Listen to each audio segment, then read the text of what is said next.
Welcome back to Driven, powered by Petronas Premix 95 with advanced energy formula. Now folks, indulge in us for a moment as we get all philosophical.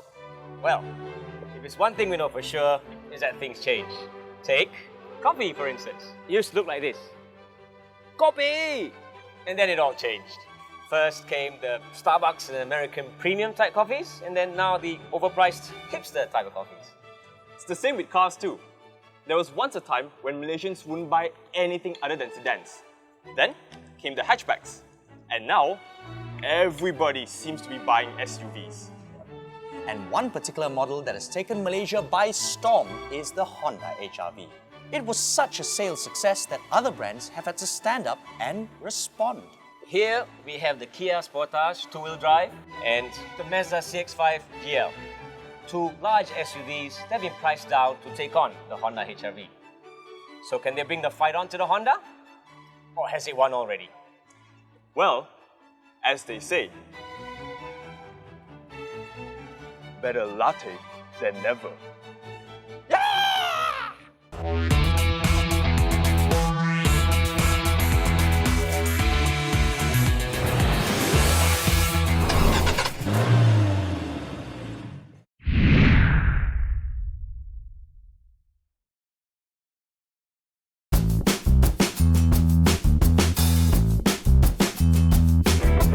The Honda HR-V is undoubtedly the best among current B-segment SUVs.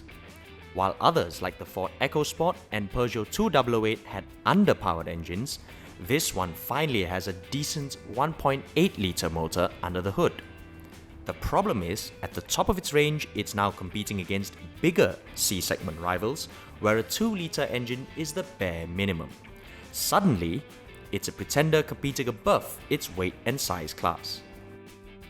The HR-V is built on the same platform as the City and Jazz, but has a 1.8-litre iVTEC engine from the Civic.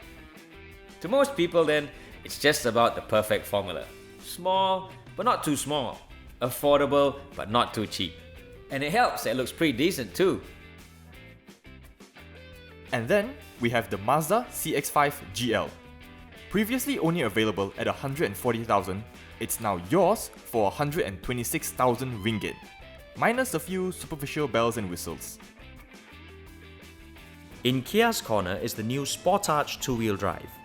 This cut-price version has just been launched, and it's almost 20,000 ringgit cheaper than the four-wheel drive model. This bigger, 2-litre SUV is now effectively the same price as the Honda HR-V. Gotta love competition, right?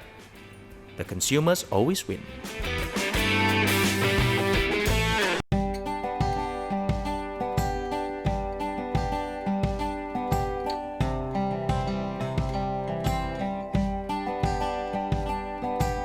So, back to the question. Do you go with the popular new kid on the block?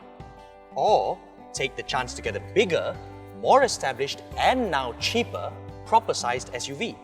We will test them to find out which. Thing is, we're not the segment's target market. We're gonna need kids for this. So, in the name of authenticity, we're going to take the plunge and create a small family. That sounds wrong, dude. So, we got Hafriz to make a mighty morphing car to turn Greg and Adian into kids. Alright, Greg. Ladies first. What? Oi, Greg! Ah! Hey, he's back. Are you okay, man? That did not work.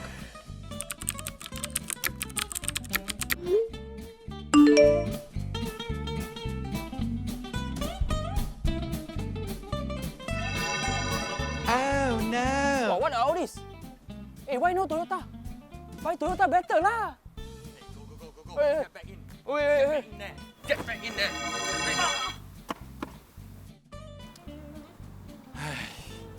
Guys, tell you what, this is really not working. We need to get some real kids. Yeah, and replicate them. Sounds like a good plan. Let's do it.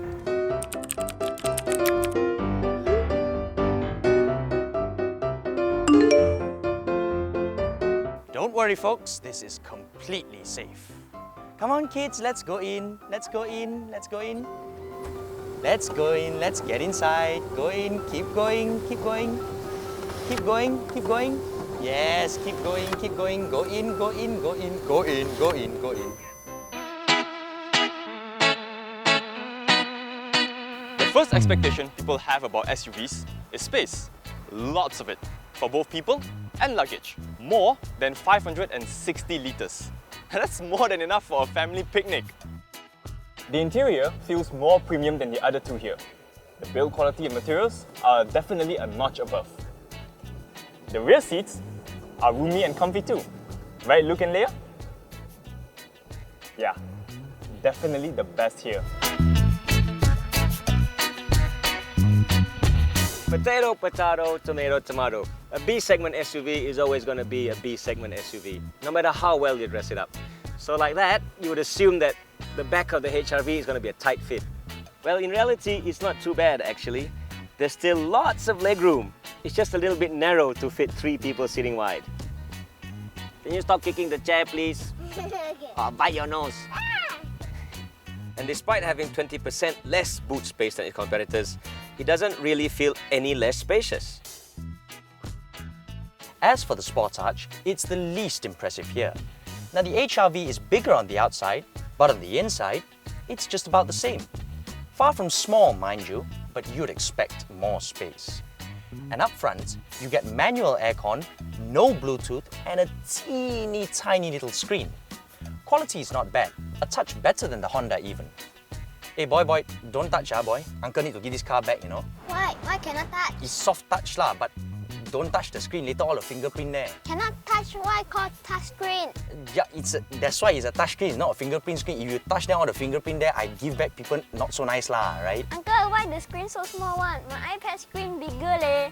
Uncle, this one got Minecraft ah? Can make snowman ah? Can make iron golem ah? I want to play creative mode. Can ah? Can ah? Can ah? Can ah? Can ah? Can ah? The $1 million question, or the 100,000 plus ringgit question is, how does it drive?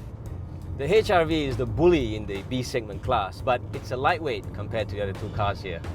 I mean, it's 141 horsepower, 1.8 litre engine, can't compare to the 2 litre, 150 plus horsepower in the other 2 cars. Mated to the CVT gearbox, and you really got to rev it, work the engine hard to get going anywhere. Like that. On the other hand, Mazda's 6-speed transmission is a lot nicer, and its direct injected engine packs a lot more punch. Without a doubt, this is by far the fastest and most powerful of the 3. I mean, it just says to them, eat my dust. Uncle, faster, faster! Wait, in a minute. Anyway, before this, we've criticized Mazda's Skyactiv gearbox. Fortunately, Mazda has decided to fix some of it in its newer cars, like in the facelifted CX-5. Unfortunately, this is the old CX-5. Uncle, faster, faster! In a minute, hang on. So yeah, the gearbox still feels lazy. It sacrifices performance in the name of fuel efficiency. Yeah. But anyway, it reacts really slowly to the throttle. And it's just sluggish. I mean, you literally have to stomp on it if you want to get it to move. The Kia falls somewhat in between. It's not as impressive as the Mazda, but it's better than the Honda. The 6-speed transmission is a bit slow to get up and go, but it's very smooth, like baby bottom smooth. Dynamics? Well, it's a standard Kia really. Steering, zero feel. Handling, zero fun. It doesn't get the flex steer system that you'll find on 4-wheel drive models, but since, you know, all that does is give you a choice between stupidly light and stupidly heavy steering modes, you'll end up sticking to the normal mode, which is what we have here anyway. The ride is stiff compared to the Mazda, but again, better than the Honda. It absorbs low speed bumps really well, although at speed, it can get a bit jittery. The Honda, on the other hand, has a rear torsion beam suspension setup, which is different to the other two, which have a multi-link rear suspension. And it shows because the ride is not as comfortable. It's not so bad, it's just small, but at the end, better is better lah, right? The steering here is just okay. It's more alive than the Kia, but the balance isn't as good as the Mazda CX-5. Ew. The handling as well is not as great as a Mazda, but I guess, you know, SUV owners, they wouldn't care so much about that. All in all, it's pretty good, but nothing great. If you're after something a little bit more special, one that favors the driver as well as the passenger, it has got to be the Mazda. The CX-5 is a joy to drive and it's comfortable at the same time. It has good handling and balance, and it really starts to show its true colours when you get up to speed. While the rest starts to flop about and fall over, this one comes alive. Uncle. What is it? Yes, what is it? I want to go toilet. Like now. Yes. Alright, if you have to go, you have to go.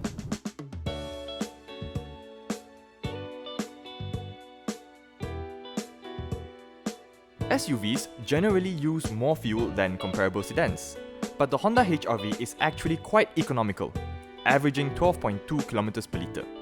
The bigger Mazda CX-5 is slightly worse at 10.9 kilometers per litre, beating the Kia Sportage that got just 9.9 kilometers per litre. For superior fuel economy, try out Petronas Premix 95. Its advanced energy formula cleans the engine, creates finer fuel spray while reducing friction. The end result? Minimized energy loss for optimum efficiency. Try it out for yourself and feel the difference.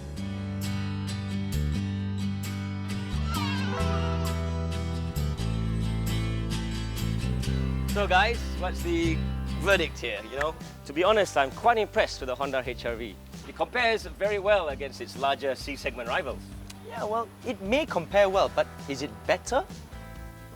I'm not so sure. I mean, even in this dumbed-down form, the Sportage just seems a bit more substantial, you know? Yeah, and the gap to the Mazda is even bigger still. It's got the roomiest interior, it is the fastest, it is the most fun, it is the... It's the most expensive. Right. Fine then. If you can afford the price difference, get the Mazda CX-5. It is the best all-rounder here, no doubts about it. Fair enough. I mean, I can't argue with that. As for the Kia, it has issues, sure. I mean, it's very old, it's very basic, but to me, it still looks good, has a quality interior, and is more comfortable on the go. For the same money as the HR-V, I'd go with a bigger car, the Sportage, The K-pop. the K-pop. And that leaves the HR-V in last place. But don't get us wrong, it's actually not a bad car at all. It's just that these larger, more sophisticated C-segment SUVs are now more competitively priced, so you have a choice to look somewhere else instead. Well, that's it from us in this episode. Join us next week as we look at engine technologies. Petrol, diesel, hybrids, EVs. Which one's best? Which one's better? I don't know, it says in the script, so I asked lah. This is going nowhere. Then EV must be best lah. Shut up. Okay, bye. Okay, bye, see you, ciao. Driven, powered by Petronas Premix 95 with advanced energy formula.